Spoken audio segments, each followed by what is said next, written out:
Bien, buenas tardes chicos, buenas tardes señoritas. ¿Le pueden enviar si gustas otra vez? No hay inconveniente. No, el archivo parece que eh, no lo han enviado, porque lo que tengo son diferencias y capacidades. Ay, a ver, espera, entonces ahorita se lo vuelvo a enviar de nuevo, ¿ya? Porque no, yo tengo el archivo de acá y es el mismo archivo al cual se le ha enviado a usted. Así que déjenme revisar eso. ¿Ya? A ver, lo envío señorita para tenerla, porque lo que tengo, el trabajo que he recibido pues, es obviamente... Ah, la he enviado en Word, ¿no? Ya, yo pensaba que lo había enviado en PowerPoint, no hay problema. Igual el trabajo se califica. No hay inconveniente, señorita.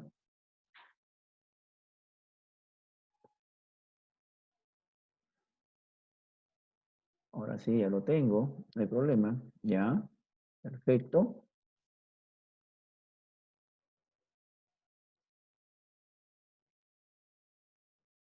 Muy bien. Ahora sí. Ahora sí, chicos. Buenas tardes. Están ganando a los que están que se incorporan recién. Vamos a dar un minuto más a sus compañeros que ingresen para poder comenzar la unidad didáctica de contabilidad del sector público 1. Ya lo tengo, señorita Jiménez, su trabajo que envió. Ya lo tengo. Lo que pasa es que estaba en Word, no estaba en el archivo de PPT. No se preocupe. Ah, ya, profesor. Ya.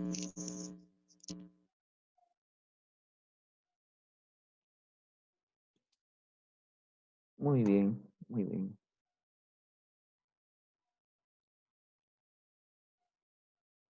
Muy bien. Cuando usted crea conveniente, me avisan para poder presentar sus productos y puedan obviamente sustentarlo, ¿ya? Y la regla, ya saben cómo es. La regla es que mientras que estamos dando la clase o su compañero está interviniendo, los audios deben estar apagados y solamente se activan para que usted nomás pueda obviamente participar y no poder producir ninguna alteración. Bien, entonces, eh, el tema de los principios, que es muy amplio, obviamente, tocábamos acerca de que los principios de contabilidad, como su nombre lo dice, son generalmente aceptados, ¿no? Son principios generales y que de esos principios, nosotros, los que conocemos un poco la parte contable, tomamos algunos principios para poder, obviamente, eh, interpretarlas y aplicarlas en una entidad pública, cualquiera sea ella. Es como cuando nosotros estudiamos el plan contable. Usted sabe que el plan contable contiene un conjunto de cuentas, pero que no todas las cuentas se aplican a las empresas. Que me explico mejor. El plan contable es muy general. Si yo trabajo en una empresa comercial, tendré que tomar las cuentas que hay en el plan contable para poder aplicar a la empresa comercial. Pero si yo trabajo en una industria, yo tendría que coger las cuentas que pertenecen y que se deben aplicar en las industrias, de acuerdo a la norma. De igual forma, caso similar, son los principios de contabilidad. Los principios de contabilidad son generalmente aceptados, ya lo hemos explicado, y que de esos principios, obviamente, algunos los han cambiado de nombre, pero en la esencia es el mismo significado. Algunos de los principios yo tengo que tomar, estudiarlo y poder aplicar en las entidades públicas. Entonces, con esa breve introducción, que hemos hablado de los principios, porque la mayoría me están preguntando cuántos son, más estamos preocupados en cuántos son que preocupados en la interpretación. A nosotros lo que nos conviene aprenderlo es cómo se aplica ese principio en una entidad pública, porque recuerden que las entidades públicas también hay principios que se deben aplicar. Entonces, he estado revisando algunos trabajos, si me han parecido interesantes, ¿no? Yo voy obviamente, a tener que mencionar algunos de ellos, si ya están listos dentro del auditorio para poder sustentarlo. Por ejemplo, un trabajo de la señorita Laura Sánchez, me parece que está ahí dentro de lo que esperábamos en cuanto a la investigación. No sé si el equipo de Laura Sánchez ya estaría listo para poder presentar, obviamente, su producto y, obviamente, comenzar la presentación. Recuerden lo que he dicho anteriormente, ¿no? Los principios en el sector público que están, obviamente, obligados a cumplir son aquellos que se extraen de lo general. Igual las cuentas de un plan contable se extraen para poder aplicar en cualquier institución. Entonces, he visto los productos que ustedes han enviado al correo, me he tomado el tiempo para poder, obviamente, estudiarlo y ver cuál ha sido la interpretación. Y hay muy buenas interpretaciones. Mañana han sustentado algunos de los chicos y me ha parecido muy interesante. Por eso es que hemos ampliado el servicio para poder terminarlo. Entonces, hoy día vamos a aplicar justamente esa norma. El estudiante de contabilidad, el técnico de contabilidad, chicos, debemos manejar normas, debemos manejar principios si es que queremos involucrarnos en el sector público, porque en el sector público, recuerden que es totalmente diferente al sector privado. En el sector privado casi no hay muchas normas, pero en el sector público estamos llenos de normas. Entonces, sin más que dar algunas partes de introducción, ya saben la regla de juego.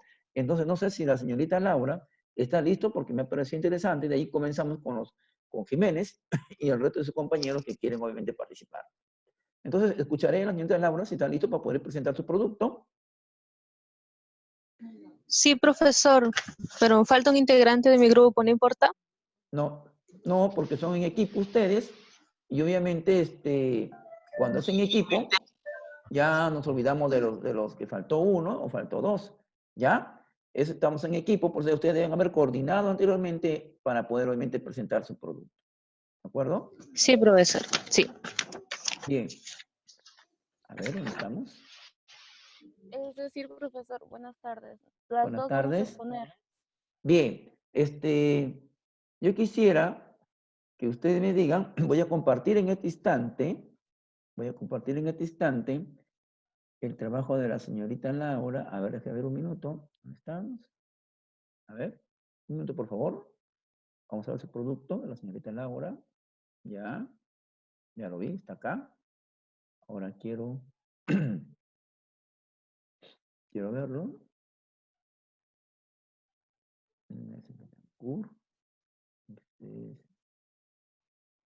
A ver, déjame ver un minuto, por favor. Deme un minuto. Ya sé cuál es su trabajo. Perfecto. Entonces, vamos a compartir. ¿Saben un ratito, por favor? Ya, acá está. Bien. Ahí está mostrando las diapositivas, obviamente, de aquellos principios que ya, obviamente, deben contemplar. Quiero que me digan si lo estamos viendo, por favor, ¿lo están en pantalla? Chicos, señoritas. Sí, profesor. Perfecto. Entonces, tu presentación ahora, puedes comenzar. Ya, profesor, gracias. Bueno, buenas tardes, profesor Ostello y mis compañeros. Hoy voy a explicar acerca de algunos principios que yo he podido entender, pero que aplican en la contabilidad pública. Pero antes de explicar cada uno de ellos, voy a dar una pequeña definición sobre lo que son. Nos dicen que los principios de contabilidad gubernamental o pública se definen como fundamentos esenciales para el registro de operaciones y la presentación de estados financieros, presupuestales y económicos. El primero de ellos es el ente. Este principio nos dice que el ente es todo organismo público que ha sido creado por ley o por un decreto, como por ejemplo puede ser el Congreso de la República, la Contaduría Pública, INDECI, INE y muchísimos otros organismos nacionales. La información que se registre acerca de estos organismos deberá tener como finalidad lograr los objetivos para los que fueron creados estos organismos. Nada más que eso. Por ejemplo, tenemos al INEI, que es el órgano encargado de los censos de población y de vivienda, entre muchas otras funciones que tienen. En este caso, para que ellos puedan realizar estos censos, deberán presentar un proyecto censal. que deberá ser autorizado para que ellos lo puedan llevar a cabo. Para presentar estos documentos, utilizan impresoras, fotocopiadoras, ¿no? Y supongamos que estas impresoras ya llegaron a su vida útil, que son de 4 años. Entonces necesitarían comprar una nueva. Esta compra se da para poder seguir cumpliendo las funciones de este organismo y es por eso que se deben registrar en los libros contables. Sin embargo, si esta copiadora fuera comprada para otros fines particulares, entonces no tendría por qué ser registrada. Ahora, otro principio es el de moneda de cuenta. Este principio nos dice que los derechos y obligaciones que realice el ente deberán ser registrados en moneda nacional. Como sabemos, estos organismos públicos reciben un presupuesto por parte del Estado y este presupuesto es entregado en soles, en nuestra moneda nacional. De igual modo, deben ser registrados en moneda nacional en los libros contables el gasto que se le dé, el uso que se le dé a este presupuesto. Otro principio es el periodo contable, que nos dice que la vida del ente se dividirá en periodos uniformes para efecto del registro de las operaciones y de su información. Por ejemplo, nos dicen que en la contabilidad en la hacienda pública el periodo relativo es de 1 año calendario. Otro principio es la existencia permanente. Nos dicen que el ente tiene vida permanente salvo modificación posterior de ley o decreto que lo creó en la que se especifique lo contrario. Por ejemplo, hace unos años se creó el Instituto Nacional de Administración Pública o INAP, pero mediante la ley número 2657 se declaró en disolución a este organismo, quiere decir que dejó de funcionar. Ahora está el principio de bienes económicos. Este principio nos dice que la información contable se refiere siempre a bienes, derechos y obligaciones que posean un valor económico y por ende que sean susceptibles de ser evaluados objetivamente solo en términos monetarios. Por ejemplo, los activos fijos que utilice una organización, ¿no?, que contribuyan a su correcto funcionamiento.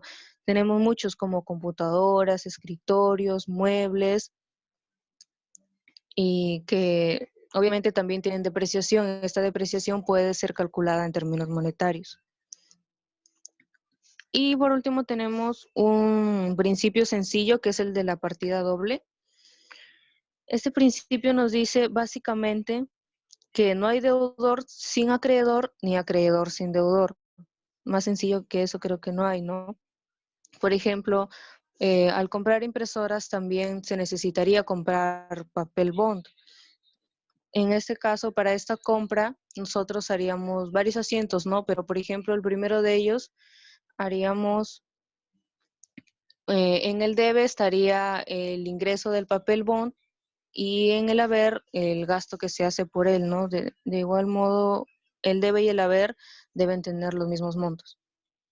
Eso es lo que he podido comprender, profesor. Muy bien, señorita. Gracias. Te le agradece por su pequeña sustentación y su pequeña investigación, porque son, como usted puede notar, son temas muy cortos. Nosotros que somos el auditorio, chicos, es posible que nosotros no podamos exponer todo, sustentar todo, porque usted sabe que en la plataforma el tiempo es oro, pero las participaciones para mí son muy tan valiosas que cuando un equipo sustenta, y si yo tengo mi equipo que me toca sustentar y no tengo tiempo, aquí yo puedo aportar. Primero puedo aportar o primero puedo hacer una consulta. Hemos escuchado, obviamente, a los integrantes de este equipo que está conformado por Neider Acuña, Amanda Sampén y Laura Sánchez. Hemos escuchado lo que nos han trasladado, lo que ellos han investigado y nos han sustentado. Obviamente que nos dan unos ejemplos, pero recuerda que ya estamos entrando al tema de los principios de contabilidad gubernamental. Entonces, yo voy a dejar abierto este espacio para poder compartir, debatir e intercambiar ideas y conocimientos con respecto al tema. quiero preguntarles a ustedes jóvenes si tienen algún comentario, alguna pregunta, alguna duda, para que todos juntos podamos, obviamente, llegar y arribar hacia términos finales. ¿Habrá una consulta que hacer? Bueno, ¿Ya? profesor, yo que pertenezco al equipo de Laura, ¿Ya? en- bueno, yo sí quería mencionar otros tres principios que sí parecen relevantes o importantes dentro de la contabilidad pública, ¿Ya? Dime qué como principios. es, como es acerca de la equidad, el principio de la evaluación de costo y Ahí lo del tienes, hija, ahí lo control tienes, a presupuestario. ver. ¿Tienes 2 minutos ahí? ¿Lo ves? Sí, bien. ¿Ya? En el principio de la equidad, como bien nos dice ese principio, es mediante los estados financieros. Es decir, la información que se pueda brindar o la sustentación que se pueda brindar es ante las organizaciones, los proveedores, los trabajadores o en sí el Estado en general, donde todo manejo o toda pertenencia que tiene parte del Estado debe ser también registrado y debe ser informado a toda la ciudadanía. Este es uno de los ejemplos que se está brindando, donde en los estados de situación financiera se debe señalar el interés que le pertenece a cada uno de estos sectores. En el tema de la evaluación de costo que hemos podido observar, este principio establece que los activos de una empresa deben ser valuados al costo de adquisición o producción. Es similar también a una contabilidad privada, donde si uno adquiere lo que es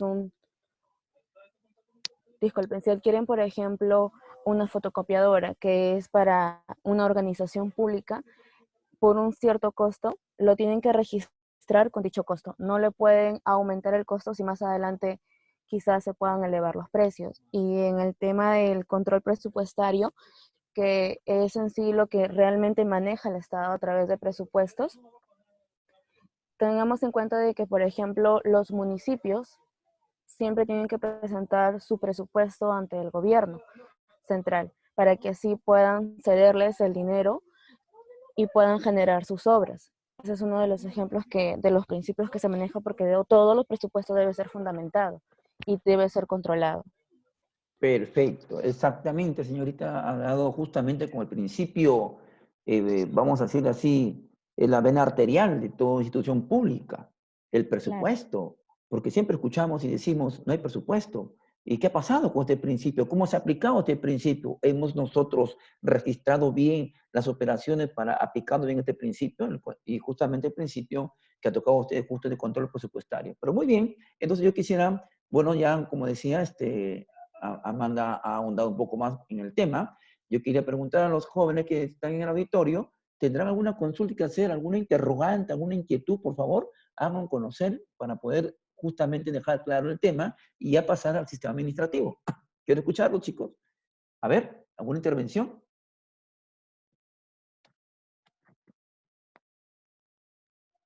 ¿No hay alguna pregunta para sus compañeros, chicos? A ver, ¿estamos en el aula? ¿Sí?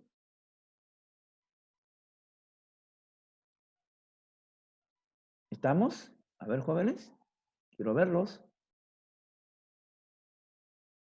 Bueno, para mí me quedó claro, profesor. Ya, perfecto, bien. ¿Alguien más? ¿Debe haber alguna consulta? ¿Debe haber alguna duda? ¿Alguna interrogante? Recuerda que estamos ya en tema de gubernamental y yo por ahí he escuchado un ejemplo que quisiera ver, no sé, vamos a ver. Por eso quiero primero que ustedes obviamente intervengan para al final dejar claro los principios, cómo se aplican dentro de este sistema. A ver, ¿habrá alguna consulta? ¿No hay? Bien. Si no hay preguntas, entonces yo quisiera ahondar esto. Miren, jóvenes, ah, en el tema de los principios de la contabilidad pública, que se aplican obviamente a las entidades del sector público, eh, los, los que nos han antecedido han tocado un tema o un principio que tiene que ver con el tema de la partida doble. Y me pusieron un ejemplo, claro, ellos lo han entendido así y el ejemplo lo han trasladado, obviamente, al sector privado, ¿no? Quiero encontrar el principio, ¿dónde está? Acá está. A ver, no te pelo contable. Quiero ver el principio que habían explicado. Wow. Es la diapositiva 19, profesor. En la diapositiva 19, perfecto. La Ya, diapositiva acá está. La 18. 19. Bien, nos dicen, obviamente nos dice que este principio es la base del método contable, más conocido que no hay deudor ni acreedor sin deudor. Pero, claro, es un tema de debate de alumnos, obviamente, ¿no? Bueno, no voy a andar ahí, quiero andar en el ejemplo que han puesto. Por ejemplo, ellos dicen que si han hecho un gasto, una compra, perdón, ¿no? Se registran 2 asientos económicos, ¿no? Este hecho, ¿no? Se carga el pelbón y se abona la cuenta por pagar. Jóvenes, este principio muy bien se aplica para las entidades que pertenecen al sector privado. Pero este ejemplo, para el sector público, casi no es tan cierto. Porque miren, quiero adelantarme ya como si estuviéramos ya llegando al final del curso. Escuchen. En el sector público, yo quiero que lo entiendan y se lo graben bien porque conforme nosotros vamos entendiendo, ya podemos ya ir después haciendo la práctica. En el sector público, todos son normas, todos son reglas. En el sector privado no. En el sector privado dice, ¿sabe qué? Hay que comprar papel bond y todo el mundo va y compra papel bond. Claro, ahí se aplica el principio, pero en el sector público no es así. Tiene que haber una norma de por medio. Ustedes han escuchado que se comenta y dice, muy burocrático, ¿no? Mucha burocracia. Y la verdad que investigando hace tiempo, el término burocracia no es otra cosa que cumplir las cosas que suceden apegado a la norma. ¿Qué quiere decir esto? Que en una entidad pública no se mueve ni un bien, no se mueve ni un recurso si es que no hay una norma de por medio. Entonces, jóvenes, yo sé que algunos están practicando en entidades públicas, ustedes conocen bien que no se puede hacer nada si es que no hay una norma de por medio. Entonces, ¿qué quiere decir esto? Que cuando uno quiere registrar y aplicar el principio de la partida doble, que sí se aplica también en entidades públicas, primero tenemos que ver las fases. Siempre hay fases que generalmente comienza con el devengado, luego sigue el girado y luego sigue el pagado. Eso lo vamos a ver al final, pero solamente quiero que se graben esto, de que las entidades públicas, para comprar papel bond, para mover una camioneta, para recibir una obra, tiene que haber documentos, es decir, tiene que haber órdenes por las cuales yo debo obviamente actuar. Si no hay documentos, que se apeguen a la norma, no se puede hacer nada. Discúlpeme, pero aquí se aplica la expresión papelito manda.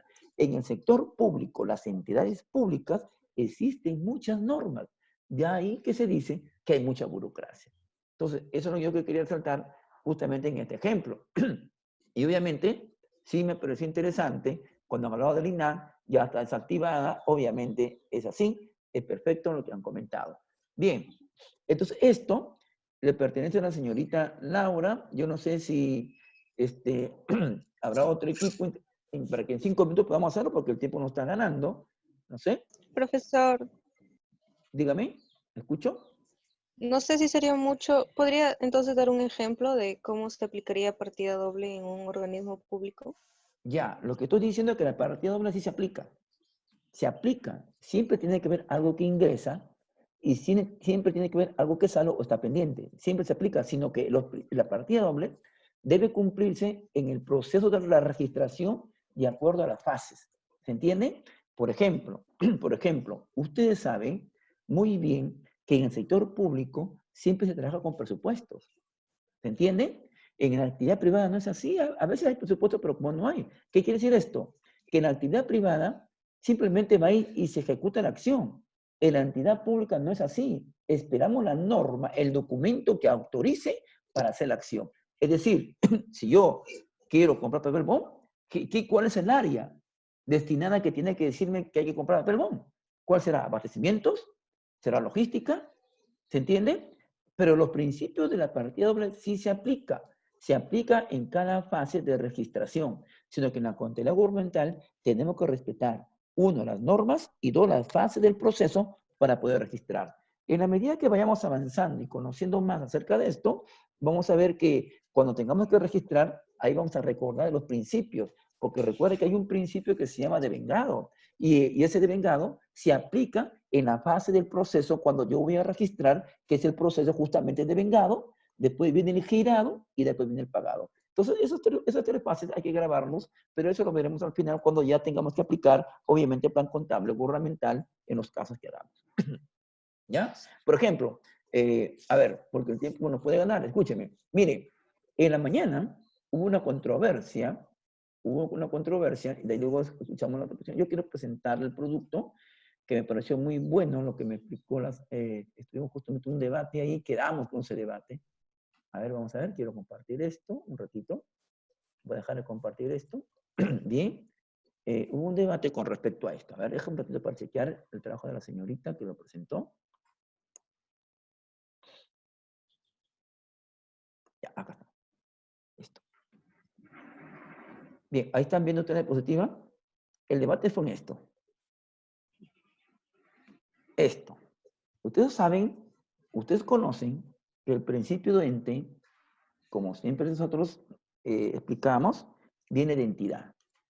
Y justamente el principio de ente aplicado a la contabilidad pública se está refiriendo a todo organismo público. Por favor, hay que utilizar el lápiz. A todo organismo público con existencia propia y dice e independencia que ha sido creada por ley o decreto. Miren, una entidad pública puede ser un municipio, una sociedad de beneficencia pública, puede ser una universidad, ¿no? O puede ser una región.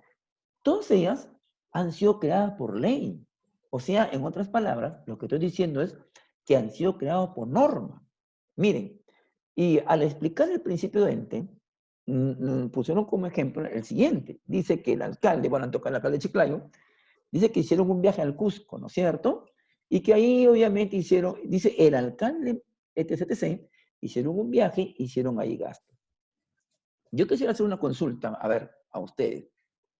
¿El alcalde de la entidad de un municipio se puede ir de viaje? De viaje, sí, pero debe de irse de viaje, depende qué tipo de viaje haga, porque si, por ejemplo, va a ser un viaje para una gestión de su distrito o del lugar donde él está gobernando, el gasto va a salir del dinero del municipio. Pero si es un viaje, no sé, por placer o por diversión, por conocer otro lugar, el dinero en este caso tendría que salir de su bolsillo, o sea, de su sueldo que se le paga a él. Ya, es una opinión válida, perfecto. ¿Alguien más quiere opinar? ¿Quiere participar? A ver, escuchamos opiniones. Los caballeros, ¿dónde están? Jóvenes. Profesor, Ahí está, ahí tenemos uno. Dime, hijo, ¿te escucho? profesor, yo creo de que, bueno, mi opinión mía, el alcalde, si del distrito, si quiere hacer un viaje, yo creo que en la sociedad en el que estamos, no le va a importar si el dinero sale de su distrito, de su municipalidad, o sale del dinero de él. Creo que hay bastante corrupción, igualito va a gastar dinero de él. Perfecto, tú has sido más práctico, ¿ya? Está bien, muy bien. Otra opinión muy válida. Miren, les digo porque el tiempo avanza. Escuchen. Nosotros tenemos que entender, jóvenes, y porque puede ser que alguno de ustedes mañana más tarde sea un funcionario, ¿no es cierto? Una autoridad pública. Su nombre es funcionario público. Desde ahí ya tenemos una idea que ya no es privado, sino son públicos. Ahora, y cuando son públicos, quiere decir que ellos están manejando recursos públicos y ya no son recursos privados. Entonces, lo primero que tenemos que dejar en claro es esto. Porque de acuerdo a este principio, aplicando a la entidad pública, nos dice que el alcalde se fue de viaje. La pregunta es, ¿un alcalde se puede ir de viaje haciendo más? Vamos a suponer que no haya esta crisis que estamos viviendo, ¿no? Nosotros hemos escuchado que alcaldes han ido por otro sitio, ¿no? Han ido por cuestión de gestiones, por conseguir recursos, ¿no? Para su comuna, etc. Miren, jóvenes, hace unos minutos dije lo siguiente, que las entidades públicas no se hace nada, no se mueve ni un lápiz si es que no hay una Con norma de normas. por medio. ¿Perdón? ¿Quiero intervenir? Sí, sí, A ver. profesor, con normas. Todo, es que en todo estado público existe la burocracia. Por ejemplo, voy a dar un ejemplo así súper chiquito. Yo en febrero tuve una operación. Entonces, me tenían que enviar, entonces yo tengo CIS y me tenían que enviar directo primero al centro de salud y luego de ahí me tenían que referir al Hospital Las Mercedes. Entonces, es algo tan sencillo y es una pérdida de verdad de tiempo porque de frente pueden hacer, y cuando ya me tocó estar atendiéndome en Las Mercedes, o sea, por cada consulta en cada especialista, me hacían de que tenía que regresar al centro de salud. Adiós, gracias. Eh, en la Jereza, entonces por sus contactos, o sea, en todo lado hay corrupción, entonces no pasaba eso, pues no, o sea, no tenía que ir, entonces lo que hablaba con las demás personas que igual se estaban atendiendo y buscaban todo eso, ellas tardaban como 3 años para que logren su operación y lo que yo lo logré en menos de un mes. Entonces, de verdad, hace que todo de verdad sea una pérdida de tiempo y de dinero, porque la gente, o sea, si uno se supone que tiene CIS es porque no tiene dinero. Entonces, por tal motivo no tiene dinero, entonces no tiene para estar movilizándose a cada momento. Y por cada especialista tener que ir al hospital, luego regresar al centro de salud y así sucesivamente. Entonces, sí, esto me queda clarísimo de que la burocracia está en todo lado. Y Muy bien, siempre tiene señorita. que haber un permiso de alguien mayor para que pueda suceder algo en toda entidad pública. Perfecto, señorita. Perfecto. Yo te lo voy a cambiar tu ejemplo con otro ejemplo porque usted sabe de que la verdad que de los 15 años o 16 años que tengo la licencia, 15 está dedicado a la actividad privada y recién me venía a la actividad pública. Entonces, en la actividad pública, yo tuve inconveniente y quise pedir permiso y no podía porque tenía que ver un documento de por medio. Y ahí fue un choque tremendo, porque son normas, pues. O sea, se tiene que cumplir las normas. Nos guste o no nos guste, el sistema público justo está pegado a la norma. Y por una parte, la verdad que por una parte está bien, porque miren, el dinero público es del Estado, pero el dinero público es de todos los peruanos. Entonces, el Estado cuida el dinero, los recursos públicos. Entonces, ya para aplicar el ejemplo del alcalde, el alcalde no puede irse haciendo más de viaje. Tiene que haber un acuerdo de alcaldía para comenzar. O sea, que el alcalde no puede ir, por más que él quiera ir, si no tiene una norma, un acuerdo, un documento que le diga que se va de viaje, se va. Porque si él se va sin ningún acuerdo y no aplica la norma, todos los acuerdos que ellos son inválidos y obviamente puede acusárselo hasta con pena de cárcel. ¿Por qué? Porque el sector público obviamente está apegada a la norma. Entonces, jóvenes, en este mundo emocionante de la contabilidad pública, tenemos que grabarnos que todo es norma. Algunos han practicado, por ejemplo, en contabilidad. Y ustedes saben que en contabilidad todos son normas. Algunos han practicado en tesorería de una entidad pública. Y todos son normas, porque imagínense, si usted trabaja en una municipalidad y hay una obra que ya se terminó, no puede venir, obviamente, el proveedor a decirle que le cancele, porque usted va a tener que esperar una autorización, usted va a esperar un documento donde le diga, ya, cancele, porque ha recepcionado la obra, se da conformidad a la obra, ¿se entiende? ¿Qué quiere decir esto? Que si no hay documento, que si no hay una norma que le diga a usted que ejecute tal proceso, usted no lo puede ejecutar. En la actividad privada, obviamente, no es así. Se terminó la hora, va y cancela y listo, pero en la actividad pública no es así. Entonces, jóvenes, estos principios gubernamentales a mí me parece interesante y obviamente el tiempo nos gana. Yo quisiera compartir rápidamente con ustedes lo que deberíamos tocar, que son los sistemas de administración. Solamente quiero colocar esto, porque ya me queda un minuto y pico. A ver. Aquí. Miren, ahora que ya conocemos las normas, ahora que ya conocemos que se aplican, obviamente, en cada hecho económico, y ahora conocemos que no hay nada, que no hay ninguna área que no sea creada por ley, porque todo tiene que ser creada por ley. En el Perú, el aparato público está dividido por áreas o lo que se llama por departamentos o secciones. Por ejemplo, dependiendo de la entidad pública, siempre vamos a encontrar un área de tesorería, siempre vamos a encontrar un área de contabilidad, siempre vamos a encontrar un área de presupuesto, siempre un área de personal o recursos humanos y siempre un área de control o control interno. Estos sistemas administrativos en una entidad pública se maneja así. Ahora, va a depender del tamaño de la administración pública. Esto voy a enviarles, obviamente, a sus correos para que ustedes lo tengan conocimiento y vamos a hacerlo más detalle. Como tenemos 2 sesiones justamente para hablar de esto, lo vamos a hacer. ¿De acuerdo? Entonces, Pero vamos a sí ver. envíenos porque faltan las anteriores clases, profesor. Ya, perfecto. No se Sí, preocupe, profe, señora. estamos a la espera. Ya, ese seguramente ha sido Acuña. Bien, ya jóvenes, si no hubiera alguna otra consulta para dar por cerrado ya el tema de los estudios gubernamentales, yo ya tengo la evaluación, hay que escucharlos, debatirlos, porque se va a acabar acá el tiempo y el tiempo se acá es oro. Si es que no hubiera alguna consulta adicional del tema que estamos